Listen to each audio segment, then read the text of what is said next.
Hey, how you doing? This is Freddy Rodriguez. And this is Wilmer and Valderrama. You're listening to Those Amigos, or some of you may be watching us now. So that's right. So all love to you guys who have been enjoying the show. Yeah. Interesting episode for us today. Yes, indeed. The first of its kind. The first of its kind. We got a bunch of crazy questions from the fans that we are going to tackle today. Absolutely. And I want to check in. How are you today? I'm good. I'm good. Great. Yeah, man. You? I'm good. Yeah. I'm good as well. We're both carrying things, you know. So, yeah. So it's just wanted to check in with you. But thank you, man. Either way, this is not about us. It's not about us. It's about the fans, baby. It's about the fans. It's about those of you who have been supporting Freddy and Wilmer for all these years. Yeah. This is about those true fans that have been there from the beginning. And this is also about our new fans who have discovered Those Amigos as a place for laughs, serenity, maybe some information, and some useless life hacks. Useless life hacks. Some insight. Yeah. Leo, you're here with us too. Leo Clem. Leo Clem in the house. Head of podcast for WV Sound, and also our lead executive producer here on Those Amigos. You're going to ask and we're going to answer. Yeah. I mean, we just left an open forum for our listeners. And I think people want to get to know y'all, but also just want to show some love and support. Yeah. So I grabbed a handful of them and we can get into it. All right, let's rock. Yeah. Let's get it started. So we'll start. This one's coming in from Sharon. Sharon. Good morning. My question is for both of you. What is your favorite Western? Have a great day. Be someone special. Sharon. Short and sweet. Very short and sweet. And she's demanding that we become someone special?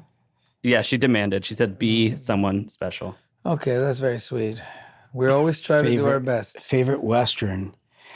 I got to say, I just saw American Primeval on Netflix. Whew. Wow. Really? Wow. It absolutely blew me away. I think Peter Berg directed it. Am I right to say that?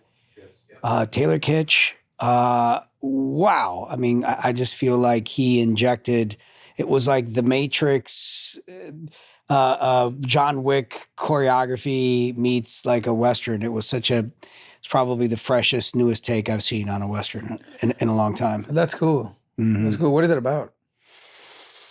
It's about this. Taylor Kitsch's character is tasked to escort a mother and her son across, is it Utah? I think it was.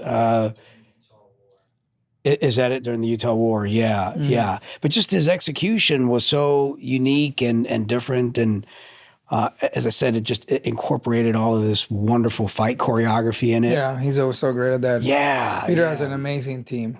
Does he? Yeah. Yeah. And Taylor, by the way, is awesome. Big ups to Taylor. He's phenomenal. Really great guy. Yeah. Really sweet man. He really deserves that. That's awesome. I'm glad to hear that. I can't wait to watch that. For me, I'm gonna go back a little bit. Obviously, the world is split on this one. It may not be the greatest Western of all time, but it has my heart. Tombstone. Tombstone. Okay. You know, Kurt Russell, Sam Elliott, Val Kilmer. Shout out to Kurt. I've done and 3 rest movies in with peace, Kurt. the great Val Kilmer as well. One of the best performances of his entire career. You know, Dark Holiday. You know, that movie. If you haven't watched it, it was a really interesting time. It was at a crossroads of cinema where like it was some stuff was bubblegum and popcorn, and some actually were still really cool. 80s, late 80s, early 90s. You know, filmmaking. But this is. You know, it's a great story about a group of guys who, you know, want to go clean and want to just, you know, stop the hustle, you know, and they're kind of like a traveling, you know, I guess casino, right? They were bringing like cars, they were playing cars, they were like dealers and stuff, and little to find out they also had a skill to be badass cowboys, you know, and Why did you like it so much? You just like the story? You like the execution? I think the coming into a town who needs you there, you somehow reluctantly decide that you're gonna take the role of, they want you to be the sheriff or the ranger or whatever. They want you to take care of the town. We're the only ones that stand up against tyranny. And then tyranny comes and hits back hard. And it's just about, well, we're here to clean this town. Right. I don't know. Very traditional Western thing for me. I think it's kind of fun. You ever done a Western? No, I don't think so. No. You? I directed a Western music video. But that was a different life ago. Yeah. What video? It was a song called "Salud" for Sky Blue, one of the LMFAO guys, and I did a whole full Western, and I went and shot with the Django and all that, and it was crazy. I had horses. Everybody, it was very cool. It was very cool. But the song is very silly, so it didn't match the cinematic scope. But it was beautiful. It's a really, really fun. Salud. Yeah. All right, I got to check it out. Ryan, did you worked on Salud? Yeah.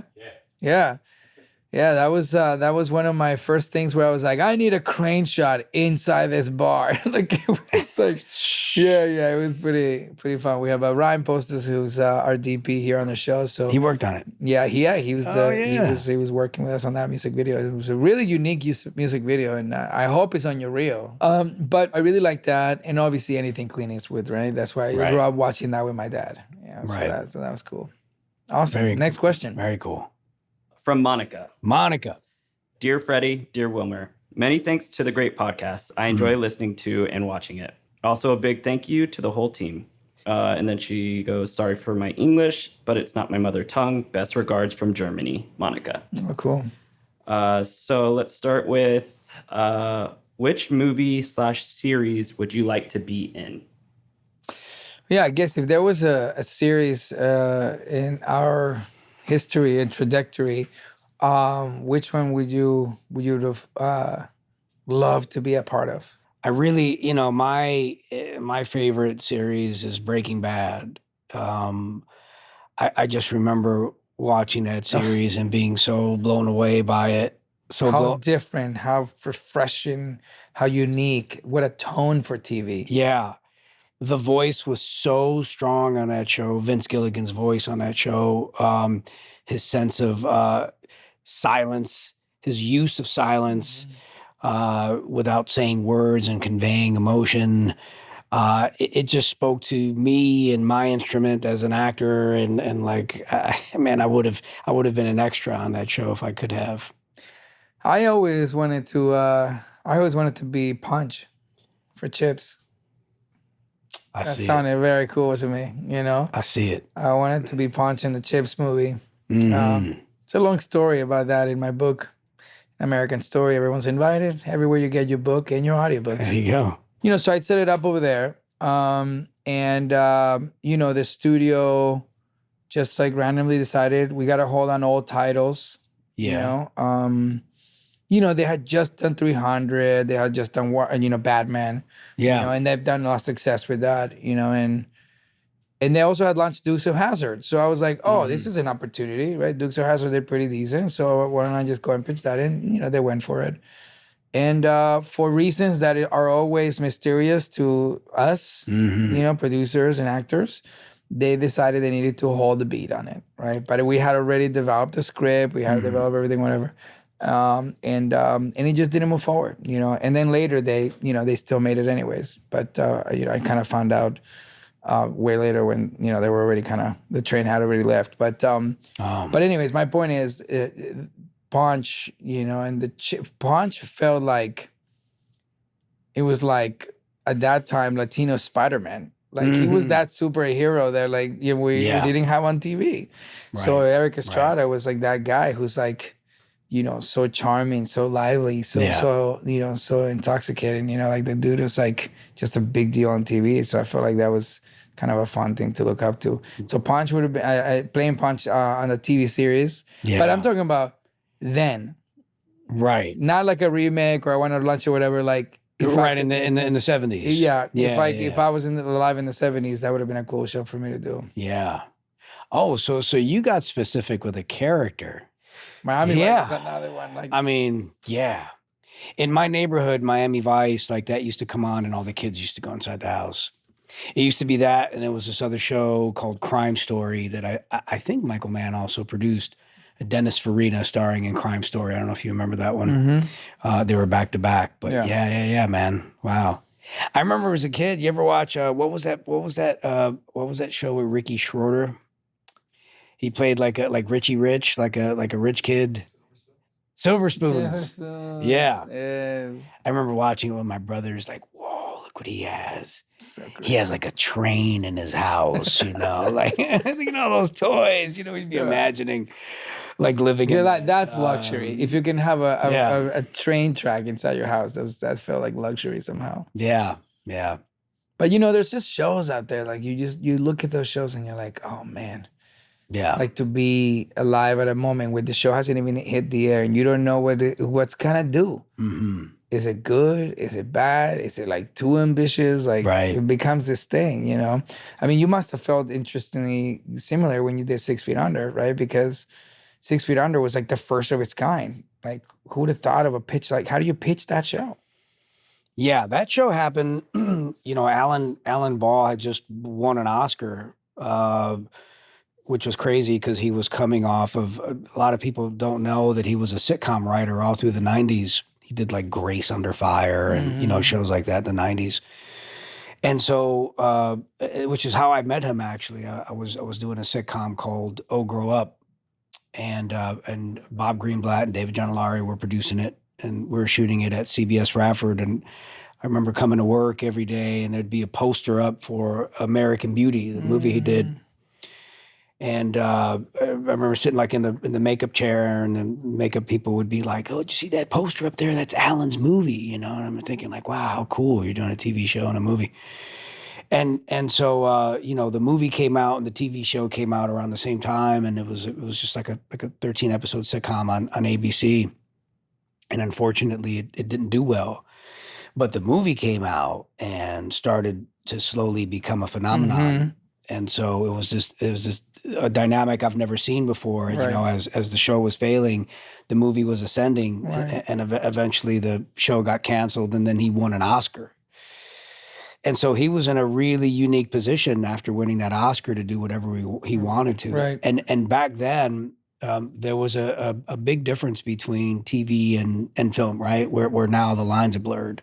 But back then it wasn't blurred. And so people thought he was crazy that he wanted to go back to doing TV after he won the Oscar. Everyone thought he was going to go do a film. And so he was in this unique position and took meetings everywhere. And I believe the story goes that he met with Carolyn Strauss over at HBO, and it was after the first season of Sopranos and after the second season of Sex and the City, and they were just like, "Well, what do you want to do?" And he always loved TV, but he really loved the creative freedom over at HBO. And, right. And I think Carolyn might have had the idea of doing something about a family that ran a funeral home, and they just kind of built off of that. And then he came back and pitched the idea, and the rest was history. So it's sort of like, right place, right time. Right. And you can trust the leadership, and then you'll be on set and you're like, oh my God, this is so unique, so different. I hope it clicks, right? Like you just never really know. You don't know. We certainly didn't know. Right. We knew we did something special. We knew that. But I mean, there's a graveyard for shows that were special that never hit, that you can go back and watch, right? Then you go, wow, that was special, but it just didn't click. And so we certainly ran the danger of becoming one of those shows. But so, we shot the pilot, and they saw the pilot, and then we shot the entire first season in a vacuum. And we just didn't know what we had, right. And then it came out and it became a phenomenon. No, you guys, I mean, that was the standard. People were like, you can go that, you can dream that way. You can go in that direction. Yeah. I mean, it was unbelievable. Yeah, I think with us, it coupled with Sopranos, coupled with Sex and the City, it was the first time that you really saw film-like quality on television in that way, executed that way. And I think a lot of that just came from, a lot of our directors came from film, and Alan just won an Oscar in film, and HBO gave us film freedom.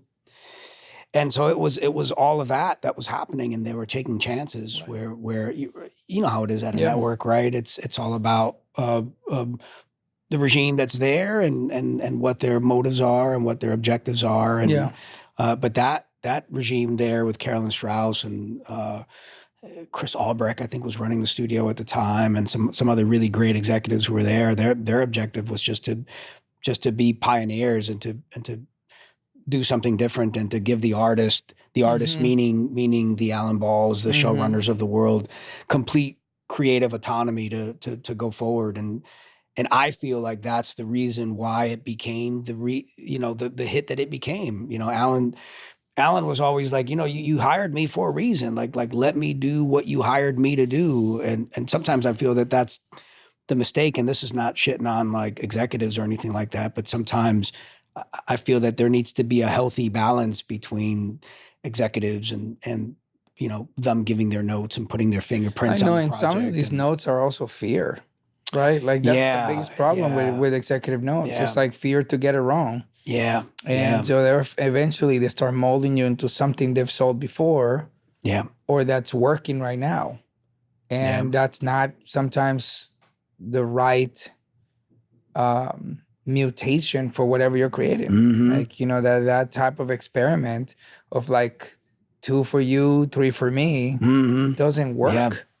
But that's why it worked there, because the foundation of their whole network was completely different. They said at HBO one time, I went to pitch something at HBO, and they said the show has to be something that it could only be made at HBO.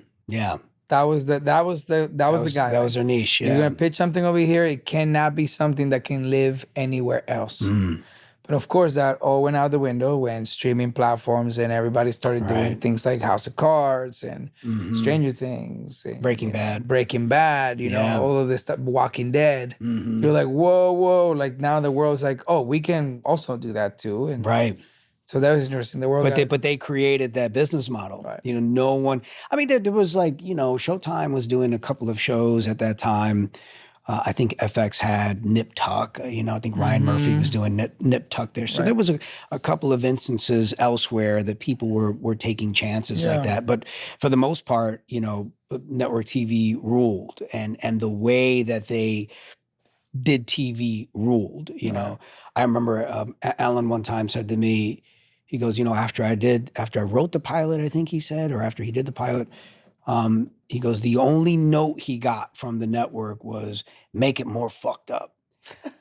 and that completely shocked him, because he goes, dude, I spent an entire decade of my life writing on network TV shows where you would get reams and reams of pages of notes. And he was so used to that it shocked him to get one note off of this pilot. I mean, imagine the note when they just tell you, hey, by the way, make it more fucked up. Yeah, like go run. Run faster. Go run. Keep running. Where it's usually the opposite, right? It's like make it less fucked up. Like More Modern Family, I heard. Yeah, where they were running in the opposite direction, and he just so wasn't used to that. So it was certainly the perfect storm, man. It was like it was as close to a perfect experience as I've ever had on anything. Amazing. I mean, where did you shoot that? At the Sunset and Gower Studios. Oh, okay. It was in LA. Yeah, in LA. Yeah, that's cool. And we had, I remember our producer Alan Poole. He'd come back from somewhere, and I was like, "Well, where were you?" And he's like, "Oh, I was at Sundance," and I was like, "Well, what are you doing there?" He goes, "I wanted to go see who all the new independent directors were," and he was hand like picking the hot independent directors coming out of Sundance and Toronto Film Festival and stuff to come and direct our episodes. So it was this creative whirlwind that was happening there of all the best writers and directors and actors and people coming from the theater to come and work on the show. I mean, it was a near. I mean, they use that saying like the stars were aligned. The stars were certainly aligned, man. It was a perfect storm for TV too. Totally. And like you couldn't have made that show anywhere else. Yeah. Yeah. And so, it makes me proud when I see shows like Breaking Bad. I watch that show and it makes me a little nostalgic because I go, oh, I see what you're doing. Like, because we use silence a lot, on our show, the sense of silence. And there were certain tones that were similar. Because in network, you have to be talking all the time. Yeah. Yeah. You can't just sit still. Yeah. I try to do that on NCIS. I try to like have beats from I internalize something, and my co-stars are like, "Are they going like this?" What, Like, come on. hello today. And Yeah, I'm like, dude, let me yeah. process. Yeah, Yeah. Leo, what are the questions you have? This could be a quick one. You're whisked away to a karaoke bar by friends. Which song do you sing? Oh, easy. Go ahead. Karaoke bar. I just saw the Billy Joel documentary the other day, and like, I went to Scotland when my son was going to school there, and we passed this, like, I don't know what it was, a bar, piano bar or whatever, and Piano Man came on, and I was blown away by the camaraderie that song caused. What wakes up in the bar. Yeah. I mean, everybody was so in sync on this one. So I've never seen that before. Yeah. And then after seeing the documentary, I'm gonna have to say Piano Man. What about you? It's like Jesse's Girl in Jesse's Girl. Jesse's Girl in Jersey. That plays in Jersey. Game over. Oh yeah. Yeah. For me would be I go with stuff that like I grew up with, right? Yeah. There was a point where I would do Ricky Martin songs because it would make people laugh. What do you mean, like Vida Loca? Living la vida loca, and then I just fucking hit the hips. I'm like, and people were like, "Whoa, am I seeing double?" Would you wear the leather pants? I always wore leather pants. Yeah. That was your go-to. You wore leather pants for in a the time, 2000s. right? Didn't you have leather pants? I think I wore. I think there was one time you came to the event. club to meet me and you were wearing leather club pants. Was either you or Adam Rodriguez? Shout out to Adam Rodriguez and his leather pants from the early 2000s. Yes. He's gonna listen to this and be like, "Why do you tell people we gotta have that him I as wear a guest pants that I don't wear?" and question him on his leather pants. We should have Adam here. We should. He's talk about a silly fun time. That would be so good. Such a good guy. And I can confront him on his leather pants that he never wore. You can confront him. We're like, hey, we had an episode where we talked about your leather pants. Yeah. And he's like, what leather pants? Yeah. And he's just gonna argue. And we're like, bro, the leather pants. Remember, we went to like that, that rooftop bar, and you showed up wearing black leather pants, and just like keep going over and over and see how far he eventually he'll be like, I guess I wore leather pants. You're gonna convince him. Whoever remembers. So I would do something like Matchbox 20. Back to Good. Yeah. Shout out to Rob Thomas, one of my favorite people on the planet. Beautiful man, beautiful person.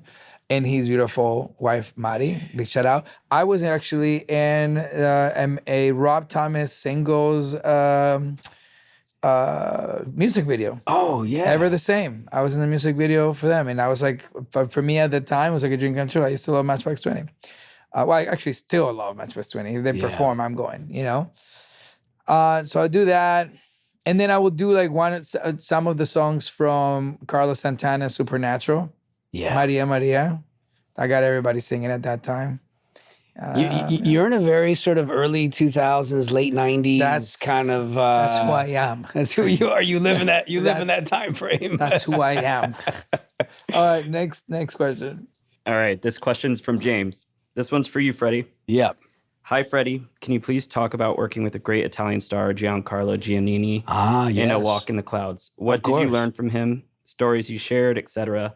Love that film and your work in it. Where does he live? Thank you, James. Jesus, the question is crazy. Yeah. Wow, what a unique question. Working with Giancarlo Giannini was an insight into what it must have been like to make movies in the 60s and 70s. How so? It's a feeling. It's something that I can't really put my finger on. Like watching him and Anthony Quinn together, and Anthony spoke Italian, and they would be there telling stories about their escapades in the 70s and 60s, and like He just carried himself like a 70s movie star. In fact, I loved his name so much. I named my oldest son. My oldest son's name is Giancarlo, and it was the first time I had heard that name, and we named my son that. And when my son was born, I called him and told him that I named my son after him. I mean, I don't know if it was after him exactly, Yeah, but but it gave you an excuse to call him again. yeah, that's it. And so I remember doing that film, and I love just watching him. I was 19 years old when I did that movie. I was right out of high school, and I was so blown away by seeing him and Anthony in their process and doing what they were doing. I just loved watching those guys because I had no clue, and those guys would be in there and they'd be like getting to that emotional place, and where I was like shy and still trying to like find my footing in film. And then you had like Keanu Reeves in that equation also. So it was just a bunch of heavyweights in there. But he was an absolute gentleman and a pleasure to work with him and his family. I remember his son was there, and some of his kids were there, and they were just wonderful. It was a great experience. Shout out to Giancarlo Giannini. Awesome. What else you got? This one's from Lorena. Lorena. Hi, Wilmer and Freddy. Thanks for making me laugh every week. I'm wondering, when was a time in your life when you took a big risk, and how did it change you?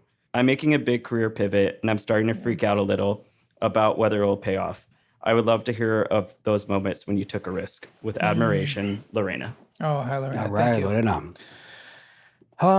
When did you take a risk? Was starting your company taking a risk? Yeah. Mm-hmm. And it's still a risk. Yeah. Right? It's still a risk. I mean, you continue to input. You're investing it, and you're waiting for that moment where like it sustains itself, And thankfully now most of my companies are, at least sustaining themselves, right? But in a world where people are buying less and making less, it's still a risk to have a production company. But your ability to weather the storm is what gives you the best shot, at actually eventually finding yourself on set making something. But I'd say when you talk about big risk, I mean, I would say doing something no one in my family had the technology, the knowledge, the resources, the most fathom idea that would be possible, which is this thing. Yeah. Oh, I want to be an actor. That's crazy. The trajectory I was having at the time is either I was gonna be a psychologist, or I was gonna join the Air Force or something, because I want to fly planes. So like it could have gone either way. We've had these conversations before on the podcast, but these are really big leaps of faith, Also, same thing with like, switching gears in life is never simple. But if you're switching tracks, there's something about you that's telling you that, you got what it takes to do it, right? Otherwise, you wouldn't take that chance, right? So I think there's something about that you have to kind of trust yourself. Right. You got to trust that you've earned that change of gear, somehow. But, I'm kind of still thinking a little bit about that. I'm still thinking a little bit about what are some of these stories. But everything that we do in our careers, Freddy, is a leap of faith. Yeah. Everything.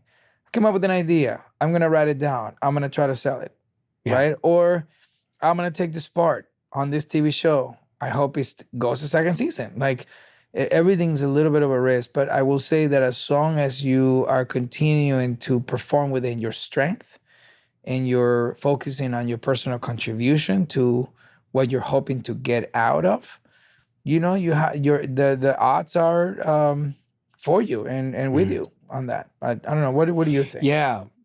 And you're right. We've talked about this before. What a risk it was to become an actor, right? Starting there, coming from the type of families that we came from and what was expected of us. So that was a risk, Lorena.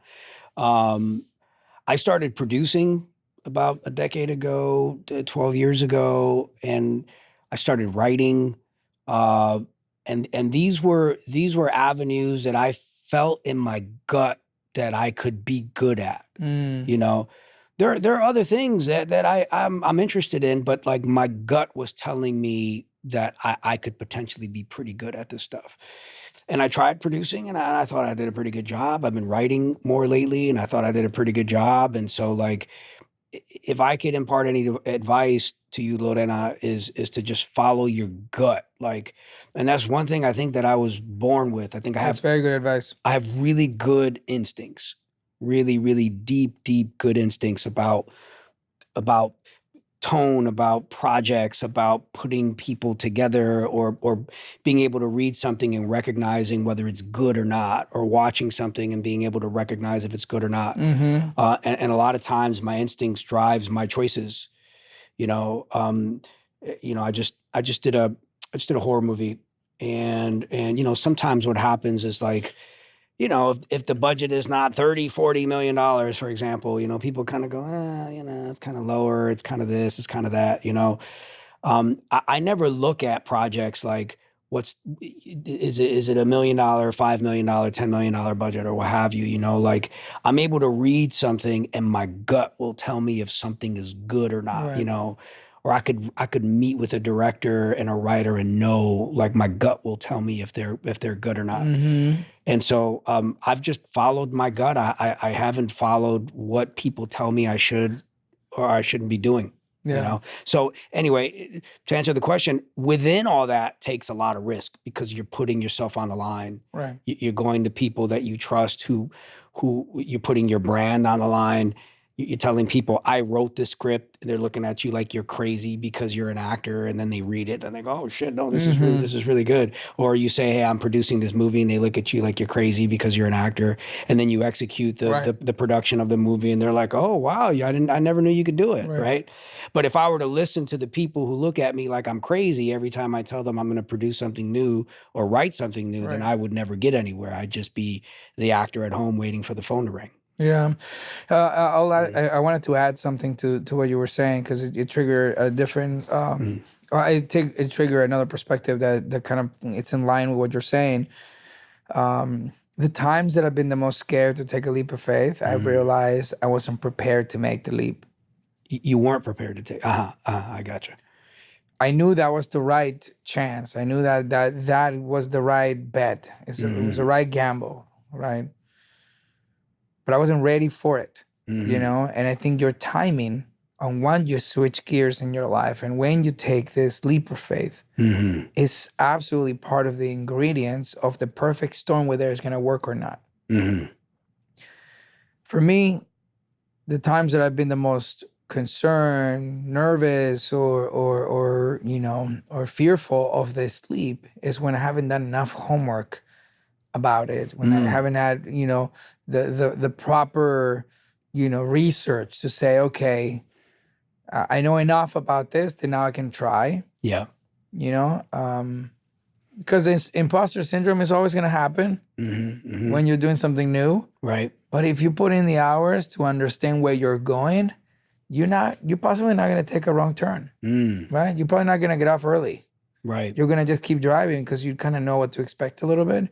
And I think that's probably the thing that triggered to me the most when you started talking about that stuff, is that, those are the times where I feel like, oh, let me take pause. Like, am I doing the right thing? It's when I haven't really prepared, I haven't done my research enough, and all that. And now I don't have time to not do the research. Like, you got to know what you're doing, right? It's like the stakes are very high now, but a lot of that is following your gut, right? Right. That's exactly what it is. Don't you feel like you've developed your instinct over the last 2-3 decades? Totally, right? Totally. I think that gut feeling that you have to do this and it has to happen because you can't breathe without it. And that's very important.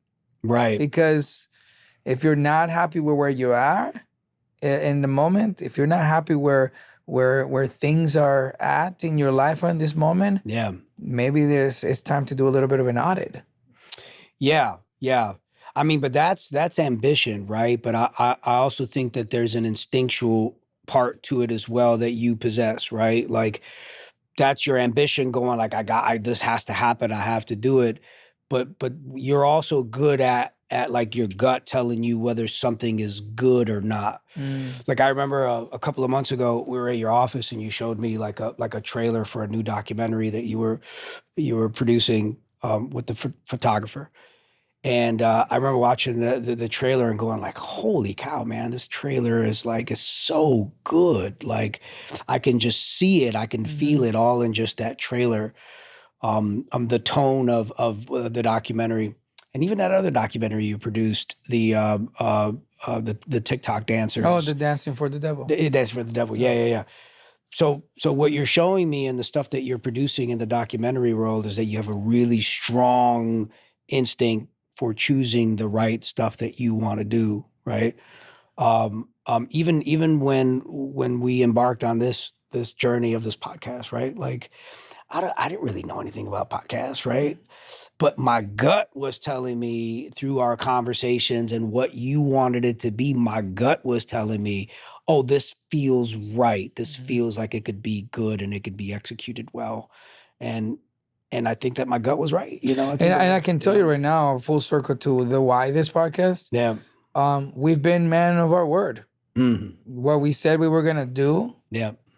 And how we were gonna do it, and what it was gonna about, aesthetically, what it was gonna look like, and how it was gonna land, and what it could really mean to our community. I think we kind of, I think we got there. How many episodes so far we've done, Leo? This is 32. This is about 32 episodes that we've done so far. So we've had 32 conversations. Some of them have gone over an hour and a half, 2 hours, right? So think about how much time you and I have spent together, kind of breaking down and the mysticism of our existence, and turn it into like just relatable life paths. I'm very proud of that, and this is exactly 32 conversations ago we said what we're gonna do. Yeah. And for better or worse, right? Like whether it works or it doesn't, right? I think that's what you want to do is you want to be able to go to sleep knowing that what we said we were gonna do, exactly how we were gonna do it, we did it the way that we wanted it. Yeah. It's when you allowed other drifters of like, maybe include this, maybe become that, maybe, that's the topical stuff. Like, we're not going to talk about topical things. Like, this is irrelevant to us. Like, it happens right now, and in another 30 minutes, something new happens. And like, I'm not jumping in, I don't think you and I will ever jump in the wagon of like, what's hot in the news right now? Right. But the evergreen of what's important to our cultures, I think it's why this is important. And I always encourage everybody who has a platform to just create destinations where it's safe to speak and carry yourself the way that you and I have for 32 conversations. Yeah. But it was for me, this is my own, experience with this podcast, is my gut, my instinct, when you presented the idea, my gut told me to do it. My gut told me to do it for a plethora of different reasons. I just knew in the conversations that we've had that the execution was going to be satisfactory. It was going to be good.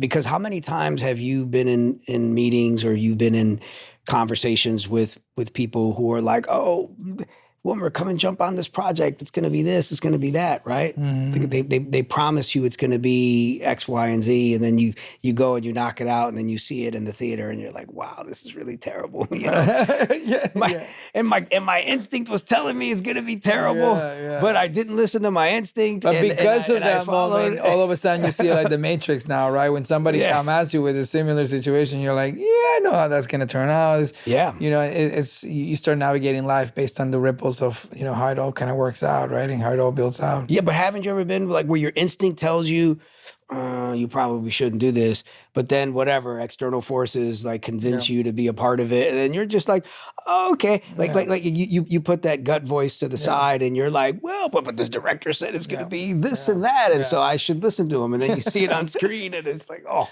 Or the deck looks so pretty, The what? The deck looks so pretty. Maybe the deck is gonna be what's on, There's so many ways. The other thing, the counter to that is, even if you jump into an idea like that, where you're like, your gut is telling you maybe not, you got to create a real creative partnership in there, and making sure that there's an accountability to the openness they sold you on, that they were going to bring you on. You're a producer or a director, so when you jump onto a project, you're not just going to show up and say your lines. So I also trust that instinct in me, that if I'm seeing something irregular, I can't just like, but at the beginning we had no choice, we're like, all right, you hire me as an actor, here's my acting, it's like, that's kind of how it works. But but you've developed that muscle, right, in the last like 20 years or so as a spidey sense, right, as a producer, you know, to go, oh, this feels right or this doesn't feel right. Like for me, it's like I remember when we were first doing the podcast, I was like, we were all kind of evaluating the process, and I remember y'all turned to me, and I was just like, it just feels right, like something feels right about it, you know. So anyway, Lorena, that's a super long answer to your question. Trust your gut, and you know, like trust the way that it feels to you. You know, it's so fun to hear from all of you. It's really cool to hear where their curiosity takes them when it comes to our conversations and what those amigos has brought to listeners. Yeah. So all of you who are either watching or listening, thank you so much. And all of you who have questions and like, oh, I want to ask a question, I want to hear a little bit about a different topic, or I want to do a deep dive on other things. Send us your questions. Your conversations, your topics. You can DM us at Dos Amigos Talk on Instagram. And you can also email us dosamigostalk@gmail.com. Yeah, that's it. I can't believe I remember. Good memory. Wow. Yeah, I guess it's because it's the same name as the Instagram account. Yeah. Or write us, right? Or you could send like a voice message, or send us a voice memo on Instagram. Thank you everyone for the questions today. It was really fun. Sparked a lot of good stuff. Thank you guys so much for listening to Dos Amigos. This is a podcast where you can get anywhere that you get your podcast. I'm Wilmer Valderrama. I'm Freddy Rodriguez. And I'll see you guys on the next talk.